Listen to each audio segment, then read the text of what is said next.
राधे राधे दोस्तों, मैं हूँ शालिनी तिवारी। आप लोग के सामने एक छोटा सा प्रसंग प्रस्तुत करने जा रही हूँ। बहुत ध्यान से सुनिएगा। ये वृंदावन का एक सत्य घटना है। ब्रज में एक संत रहा करते थे जो हर वक्त कृष्ण कृष्ण कृष्ण, गोपाल गोपाल गोपाल, कृष्ण कृष्ण कृष्ण कहा करते थे। वो स्वयं को कृष्ण दास बोला करते थे। उनका एक ही काम था कि वो रोज सुबह अपने हाथों से माखन निकालते थे, नंद महल जाते थे, ठाकुर जी को भोग पवाते थे रोज। और डेली का नियम था उनका कि अपने हाथों से वो भोग पवाते थे, ठाकुर जी को भोग ले जाके खिलाते थे माखन, और फिर अपने कुटिया में चले आते थे। उनकी छोटी सी कुटिया थी, जो कि कुटिया के अंदर चारों तरफ कृष्ण कृष्ण कृष्ण कृष्ण वो लिख के लगाए हुए थे। हर तरफ कृष्ण कृष्ण कृष्ण थे। कृष्ण के अलावा उनके जीवन में कोई था भी नहीं। कृष्ण को अपना संसार मानते थे, सब कुछ कृष्ण को ही मानते थे वो। एक दिन उन्होंने कहीं से सुना कि महाभारत में एक अनुशासन पर्व में लिखा था कि भीष्म पितामह ने कहा था कि कोई भी, चाहे वो पूजा हो या साधना हो, कोई भी 12 साल तक नियम से अगर कोई इंसान कर लेता है तो उसको वो सिद्धि प्राप्त हो जाती है। तो उन्होंने ये सोचा और उन्होंने उस दिन से दृढ़ निश्चय लिया कि मैं भी ठाकुर जी को 12 साल तक नियम से अपने हाथों से माखन बना के पवाऊँगा, और 13वें साल में उनको अपना दर्शन देना पड़ेगा। स्वयं मेरे कुटिया में आके उनको मेरे हाथों से माखन खाना पड़ेगा, मेरे कुटिया में आके खाना पड़ेगा। और ये सोच के वो गए नंद महल, और वहाँ पे भोग पवाया ठाकुर जी को, और ठाकुर जी के कान में बोला कि मैंने एक निर्णय लिया है।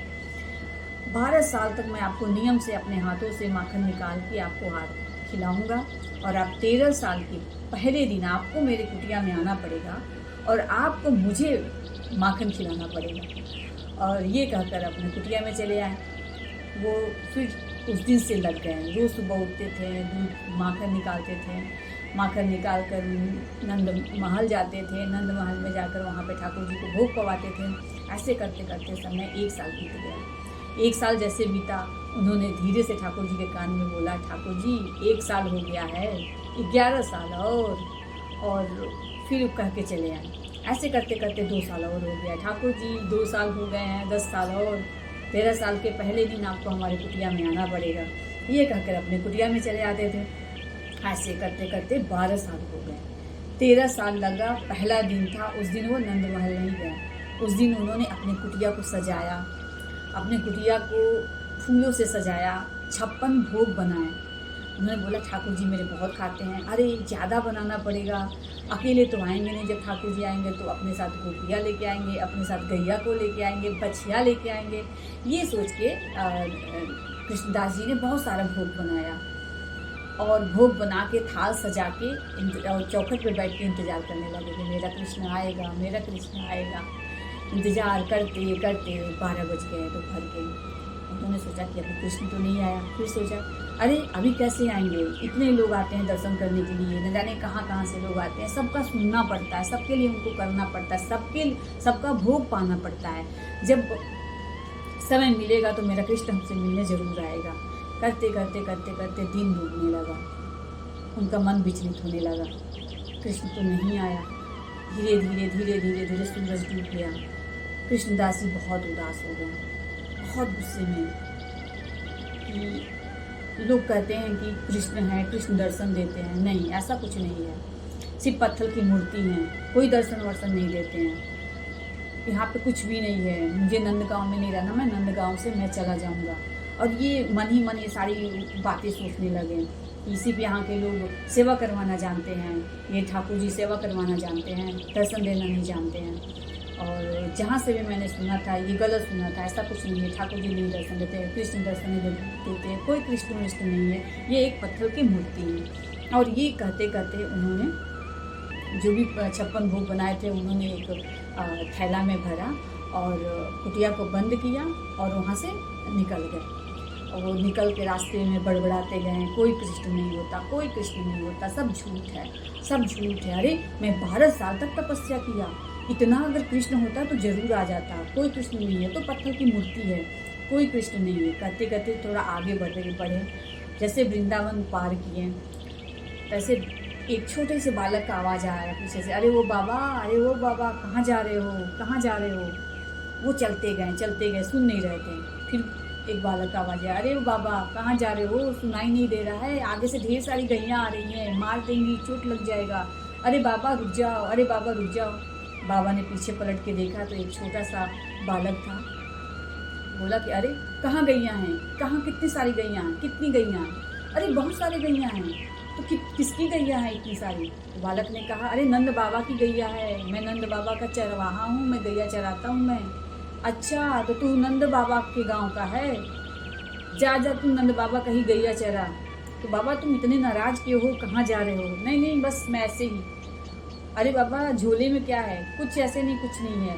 बहुत गुस्से में थे बाबा, बहुत गुस्सा था उनको, और हर वक्त उनके में कृष्ण झूठा है, कृष्ण कुछ नहीं है, पत्थर है, मूर्ति है, ऐसा कुछ नहीं है, और ये बड़बड़ करते चले जा रहे हैं। उस बालक ने बोला, अरे बाबा रुक तो जाओ, थोड़ा सुस्ता लो, थोड़ा बैठो हमारे पास, थोड़ा दो बातें कर लो, अरे बाबा रुक जाओ।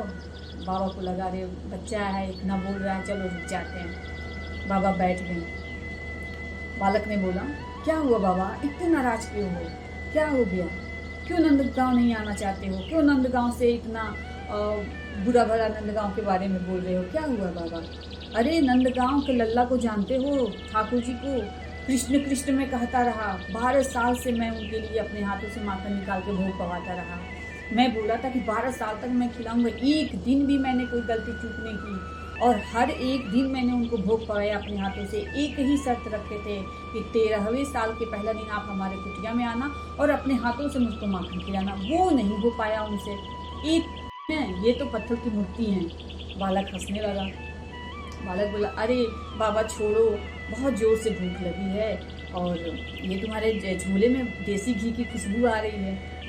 बाबा ने बोला, हाँ इसमें उसी के लिए 56 भोग बनाए थे, और मैं सोचा था कि वो आएंगे, मैं उनको भोग पवाऊंगा, और कोई बात नहीं, मैं तो जा रहा हूँ। अरे बाबा हमको तो खिला दो, बहुत भूख लगी है बाबा, हमें खिला दो, सुबह से मैं कुछ नहीं खाया हूँ, सुबह से मैं नंद बाबा का गैया चढ़ा रहा हूँ। तो बाबा को लगा कि बालक है, भूखा होगा, चलो खिला देते। बाबा ने झोला में उनसे भोजन निकाले, बोले लो पा लो। बालक ने बोला, अरे बाबा मेरे हाथ पे तो देखो कितने गंदे हैं, गोबर लगे हुए हैं, सुबह से गैया चरा रहा हूँ, कैसे खा लूँ। बाबा अपने हाथ से खिला दो। बाबा बोले, ये नंदगांव की बहुत बड़ी रोग है, बहुत बड़ी बीमारी है, यहाँ पे सारे लोग अपना सेवा करवाना जानते हैं, और वहीं के तो तुम भी हो, तुम भी अपना सेवा करवाना चाहते हो कि मैं तुमको अपने हाथों से खाना पवा दूँ। अरे बाबा गुस्सा तो छोड़ दो, खिला दो ना बाबा, मेरा हाथ गंदा है बाबा, खिला दो। बाबा बोले, अच्छा अच्छा ठीक है। बाबा ने एक कौर ली, बालक के मुंह में कौर डाला, एक अपने खाया कौर। बोले कि बाबा ये तो बड़ा स्वादिष्ट खाना है, आप तो बड़ा स्वादिष्ट खाना बनाते हैं। बाबा को बहुत अच्छा, बाबा खिलाते गए। तब तक उन बाबा ने उस बालक की आंखों में देखा कि आंखें लाल लाल सी हो गई और पूरी अश्रु बहने लगा। बाबा ने देखा, बोला क्या हुआ, क्यों रो रहे हो। तो बालक ने रोते हुए कहा कि बाबा सुबह से आपने मुझे माखन नहीं खिलाया, सुबह से मैं भूखा हूँ बाबा, रोज आप आते थे मुझे माखन खिलाते थे, मेरा आलिंगन करते थे, मुझे बहुत अच्छा लगता था बाबा, आज आप सुबह से नहीं आए, मुझे माखन नहीं खिलाए, मुझे आलिंगन नहीं किए बाबा, मैं सुबह से भूखा हूँ बाबा। और ये सुनकर कृष्णदास जी बिल्कुल हक्का बक्का रह गए, और कृष्ण ने अपना रूप दिखाया, बड़ी बड़ी आंखें, कटाक्ष आंखें, घुघराले बाल, श्यामला रंग, और अद्भुत दर्शन दिया उन्होंने। ये देख कर कृष्णदास बिल्कुल हक्का बक्का रह गए, उनको शुद्ध बुद्ध नहीं था, और कृष्णदास रोने लगे। फिर उनको ध्यान आया कि नहीं, ये मेरे साथ आंख मिचोली खेले हैं, कृष्ण तो कृष्ण के भक्त तो और भी हट्ठी। और कृष्णदास जी बोला, अच्छा अब समझ में आया, 12 साल से मैं तपस्या किया, 12 साल से अपने हाथों से माखन बना के खिलाया, और आपने दर्शन नहीं दिया मुझको, मेरी कुटिया में नहीं आए, और आज जब देखा कि मैं अपने सरकार के पास जा रहा हूँ, श्री राधा रानी के पास जा रहा हूँ, बरसाने की तरफ रवाना हुआ, तो आप निकल पड़े पीछे पीछे। आप मुझसे मिलने नहीं आए हैं, आप श्री राधा रानी से मिलने आए हैं, और आप बहुत, आप जो है कि चालू हैं, और आपको क्या लगा कि मैं समझ नहीं पाया। मुझे पता है कि आप मुझसे नहीं मिलने आए हैं, आप तो श्री राधा रानी श्री किशोरी जी से मिलने आए हैं, मेरे सरकार से मिलने आए हैं, लेकिन अब मैं माखन आपको नहीं खिलाऊंगा, मैं अपने सरकार अपने श्री राधा रानी को माखन खिलाऊंगा। और ये कहकर कृष्णदास जी चलने लगे। आगे आगे कृष्णदास जी, पीछे पीछे कृष्ण जी, बाबा माखन खिला दो ना, बाबा माखन खिला दो ना। कृष्णदास जी नहीं नहीं नहीं, अब तो बरसाने में मैं श्री किशोरी जी को ही माखन खिलाऊंगा। और वो कहते कहते कहते कहते बरसाने पहुंच गए और श्री राधा रानी के सामने। जो श्री राधा रानी को कृष्णदास जी ने देखा तो श्री राधा रानी की जगह पे साक्षात कृष्ण जी। ये देख के कृष्णदास जी बहुत हैरान हुए और कृष्ण की तरफ देखा तो साक्षात श्री राधा रानी जी। फिर राधा रानी की तरफ देखा तो श्री कृष्ण, कृष्ण की तरफ देखा तो श्री राधा रानी जी। कृष्णदास जी कृष्ण जी के चरण में गिर गए, बोले प्रभु मुझे क्षमा करिएगा, श्री राधा रानी और श्री कृष्ण अलग अलग नहीं है, आप एक ही हैं। कृष्ण के हृदय से निकले हुए जो प्रेम है वो साक्षात श्री राधा रानी है।